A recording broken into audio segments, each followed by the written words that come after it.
most valuable commodity I know of is information.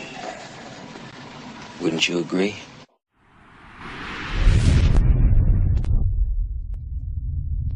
People tend to blame circumstances for their unhappiness. They say, someone close to me is sick, and that makes me unhappy. And I said to them, no, that doesn't make you unhappy. Someone else close to you is sick, that cannot make you unhappy. And they say, well, how is that possible? What do you mean? They're sick and I'm unhappy, and they must be making me unhappy. I said, no. Supposing that same person was sick and you didn't know about it. You just didn't know they were sick. Could you be unhappy? Well, of course not. How could I be unhappy about something I didn't know about? Well, they were sick. Their sickness didn't cause you to be unhappy. Their sickness existed independent of you.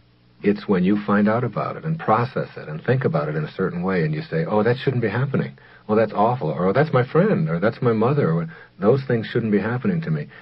People don't want to take the responsibility and say, I am making myself unhappy by what I see in life. Now, you may not want to be joyful about someone close to you being sick, but you have to be responsible for what's going on inside of you. My job was to teach people how to find methods to be able to manage their emotions more effectively. I now believe that you have to be the method. Okay? There is no method that you can find. You can't rely on a method any more than if you're overweight, you can rely on a diet. Or if you're smoking, you can rely on a cure or hypnotism or some kind of thing external to yourself. Or if you want to be religious, you can't rely on someone else to do it for you. It's that being that is the big difference. So that I began to see that managing one's own emotions was just a small part of the way. And the next step was in teaching people how to avoid being victimized by other people and other events and other institutions on the basis of you being more in control of your own emotions, that there are still a lot of people and things and events and so on that will try to control you, right? That will try to victimize you. There will be efforts by many, many people, your spouse, your children, your boss, the people in the neighborhood, your friends, all people out there who, even though you're managing your own emotions, are still trying very hard to get you to be what they want you to be, or trying to tell you how you should lead your life. There will be fewer victims in life when people are unwilling to play victim. That you get treated in life the way you teach people to treat you. Again, responsibility for how you get treated in life has to go back to you. If you've got people that abuse you, or are inconsiderate towards you, who do not like you, who are passing judgment on you, trying to control you, that only happens because you are willing to allow it. Not because the world is full of bad people. There's not any bad people out there in the world. I've heard it said that there's only 7 or 8 really bad people in the world. Of course, they move around a lot. So they're everywhere, right, to a lot of people. But the fact is that however you're getting treated in life, if you want it to change, you must, again, put the responsibility on yourself, no matter what the circumstances, no matter how bad it is for you, that instead of saying, why does my husband treat me this way? Why does my boss treat me this way? You say, what is it about me where I have allowed my boss or my husband or my children to treat me this way? How can I teach them that I'm not willing to put up with that any longer? And learning that is a very important, valuable lesson for any human being. I believe I was directed to help people to understand that they have greatness within them and not to fear that greatness. That the reason people are not good at getting what they want out of life is not so much that they don't have the skills or the abilities, but in fact they don't think that they deserve it. Or if they do think they deserve it, they're afraid of it because it's bigger than I am. And there's a truth out there in the universe someplace, however it works, and I'm studying this now for some books I'll be writing in the future, that says you are not going to get it all. You are it all. You are not going to find happiness. You are happiness. You bring happiness to what you do in life, rather than trying to get happiness out of what you do. Big, big difference between those two premises, because you're not searching for happiness anymore when you have it within you. I always tell people I'm not in the pleasure business. All right? I'm in the happiness business, or the joy business, not in the pleasure business, even though pleasure's great. The distinction I make here is that when you become enlightened, you begin to find happiness in the absences of pleasure in your life. You can find happiness in that.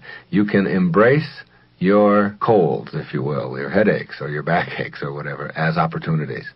Rather than saying that if I don't have all pleasure, then I can't be happy, what you say is, I am happy even with the things that I don't like that are going on in my life right now. So you learn to find joy in those and embrace those things rather than trying to always send them away. And the suffering that you're experiencing, if you just stop right now and look at your payoffs for it and why you continue to do it, you will see that your suffering comes from wanting the world to be different than it is, or wanting somebody in the world to be different than they are. And when you stop that, when you just accept rather than want, then your suffering has to go out the window with it. And this is not to say that you can't desire things. You don't even have to say you can't want things. You can certainly want anything. But to need it for me to be happy must go.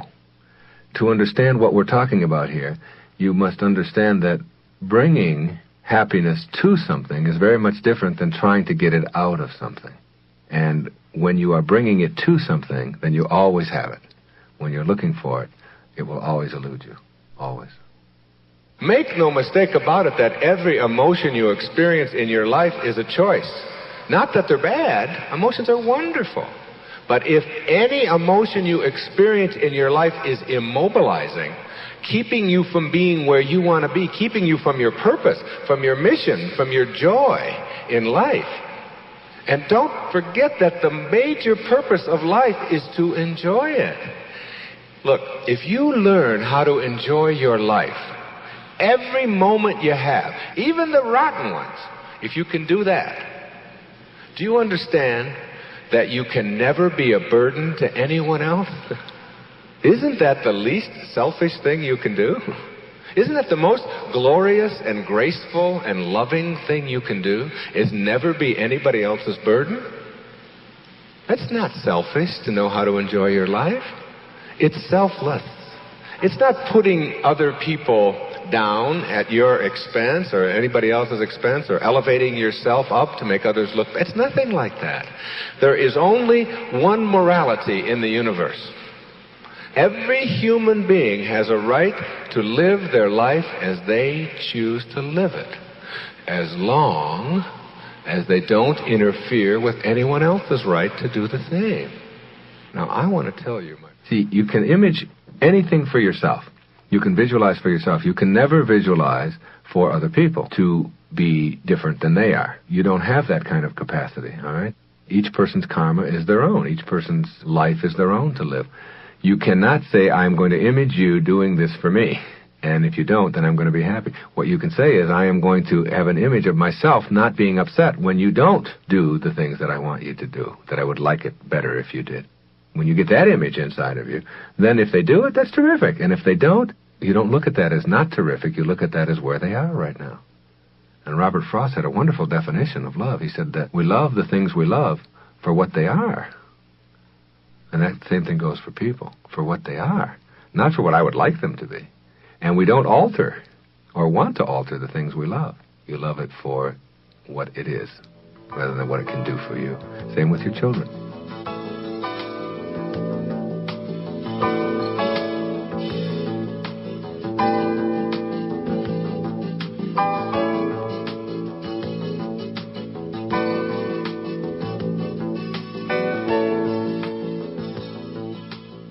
I have spent the last 10 months of my life almost exclusively in working on a book that will be out in the fall called What Do You Really Want for Your Children? And it's about applying the principles of all of my books to the raising of children. And I think about what is important. What is it that we want for our children? One of the things that I want for my children, for all the children of our world, which I think of them all as mine, I think we're all one, we're all in this thing together, is for them to grow up believing that they have a choice. You know, I have 5 children, and it's rare to see my children fight. They haven't been grown up on fighting. They have never had fighting reinforced as something that is only normal and kids only fight.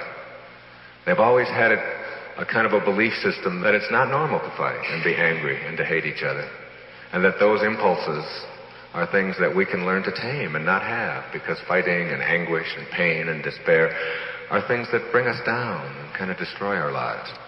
My children have grown up with the different attitudes about almost everything, but one of the things they are is full of love. When my daughter was in the 2nd grade, she came home and she said, "Billy doesn't like me. Billy doesn't like me." She was all upset about that. I said, "I understand that. This is Billy's day. It's one of the things Billy does on Tuesdays. Do you like you?" "Oh, yeah, of course I like me." I said, "Well, that's all you've got." She'd go away, and she was used to her daddy talking to her weird like this. So many other daddies and mommies in the neighborhood say, "Oh, my goodness, what can we do to get Billy to like you? Let's see, maybe we'll give him some money. You know, maybe we'll let him play with your sandbox, or maybe we'll do whatever we can." You see, even at 2, a child doesn't have to learn that Billy's behavior toward her ought to be anything that brings her down. Do you understand that every moment in your life that you spend upset, despaired, anguished, angry, hurt because of the behavior of anybody else in your life is a moment in which you have given up control of your life? Is a moment in which you have said to the people in your world, "What you think of me is more important than what I think of myself. And so I will do whatever I have to do to get you to like me." Instead of, I will fill myself with love, and I will send that out into the world. And those that accept it, that's wonderful. And those that don't, that just happens to be where they are now. There is a karma to this planet that I'm only beginning to understand. But one thing I know is that when I put responsibility on me for my suffering, for my pain, for my difficulty, and when I send out love as my reaction to anybody else's anguish, that I get it back. And one of the nicest things about the universe is that it pays the highest interest rate of any bank on our planet. The universe gives 20 to 25% interest. If you send out $1,000 worth of love, you get back about $1,300 every time. You get your 1,000 back just to prove that what goes around comes around. And then you get a bonus. And the bonus is there just to remind you, this is the way to behave toward everyone. When you give something out into the universe, you get it back. In the simplest form, if somebody's walking down the street with a scowl on their face and you say, "Good morning, how are you this morning? Here's a newspaper for you," or whatever it is, and you just say something pleasant and loving and nice, you will see something pleasant and nice come back to you most of the time. If you don't, then that's a test. That's not a, "See, I told you it's not right." That's just your test. Most of the time, it will come back to you. A smile, you'll see, and you will feel better. Now, in the simplest form, that's what it is. That even applies to financial things. I remember a few years ago, my secretary was just all concerned about her income taxes. And she owed $500 more on her taxes, and it was the 14th of April. And she didn't know what she was going to do, and she didn't want to have to take out a loan and all of this. And I said, "Look, you've done so many great things for me this year. Here's $500. I'll just pay those taxes. I don't have any problem with it. I'll pay it. It won't affect me one way or the other." It wasn't really any great big gesture or magnanimous thing for me to do. It was just what seemed to be the right thing to do. The next day, in the mail, comes a check for $570 from Greece for an article that I had written for Family Circle magazine like 5 years before. It had been held up in some transaction in Greece, and there it was. The $500 back, plus $70 as a bonus. That principle applies all the time for me in my life, I have found. And I didn't know that 10 years ago. I didn't know that if you give it away, it's like it's that circuitous nature of how each cell works. Remember the electrons that are circling around? They all just keep coming back. Everything just keeps coming back. And it works. And we are, when you think of an endless universe, we're still just tiny little cells. The same principle is working. But getting people who have been conditioned to believe that it's the bottom line and it's profits, and if I don't see it, then I don't believe it. And so in this technological, externally oriented, fast-paced kind of hectic society that we have created, we tend to forget some basic human principles. I tell people over and over again, your opinions are trivial. The opinions that you have about all the things and all the most profound problems in the world are essentially trivial, and they make almost no difference what your opinion is. It's your commitment to it that really makes all the difference in the world. If you're opposed to starvation and are doing nothing about it, then you're part of the problem. You're not part of the solution at all. You're part of the problem. You're one more indifferent person who feels strongly but doesn't do anything, doesn't act on your beliefs. So the beliefs are important, but if they're not followed through by commitment, they just don't mean anything. And you take the most profound problem in the world and understand that you're trivializing it by having an opinion about it. And you take the tiniest, most insignificant problem in the world, and if you have a commitment to doing something about it, that's the most profound thing you can do. And raising my children, what I have tried to do is to teach them to back up what it is they say. All right? Don't just tell me what your opinions are about it. What are you doing? You have thoughts that you create. Then you have emotions that come from those thoughts. That's how our system works. And then you have behavior that comes from our feelings. And you don't bypass. All right? You need to have the opinion, and you certainly need to have the emotion that goes with it. But without the commitment, it's meaningless. It just doesn't make a difference in the world. And making a difference is what it's about. Making a difference is commitment. We just talked briefly about something else that I think is very important, and that is the importance of modeling, or being an example. The highest place you can get to is be the person who whatever it is that comes out of your mouth is what is. And that's the purest form of sanity there is. That's the highest place you can get to, where whatever you say is what you follow through on. And that precludes maybe exaggerating for making a point or something like that. When you let something come out of your mouth, or when you behave in a certain way, that it is consistent always with the beliefs that you have. You're going to exaggerate something that doesn't need to be exaggerated. And you stop yourself. It's the place I'm at now in my life, where I'm trying to do this more and more, working at this, where I might have just exaggerated by a number or something. 2 million books were sold last week instead of 150,000 or whatever it is. And stop yourself. Like the need to distort your reality. Where does that come from? Why do you need to do that? No one cares. It doesn't make any difference. So that when you're doing that, usually if you're lying in any way, you know when you're doing it that it's a distortion. And after a while, if you distort enough, it becomes a habit. And correcting that habit and really going to work on that, whether you call it integrity or whether you call it the ability to live by example, and being a model, like with your children, it's so important to live what it is that you say rather than to be something different for them or try to pretend that you're something different than you are. I don't just get up in front of an audience, or I don't just sit down and write about something that's nice for you, but I don't have to do that. I am it. And what I've written in Gifts from Icus and The Sky's the Limit, particularly, and the Raising Children book, is what I am living each day of my life. Getting yourself to that point, that important integrity point, where what comes out of you is exactly what is in the world, and that if you're going to try to be persuasive or be a leader or make a difference in the world, then you do that by modeling, by providing an example up and down the line. And anytime you detract from that example, then you are not being authentic. And being authentic is a part of being enlightened, and it's very important to have that concept down cold. You can't be cheating on your income tax and punishing your children for being dishonest and be an authentic, enlightened person at the same time.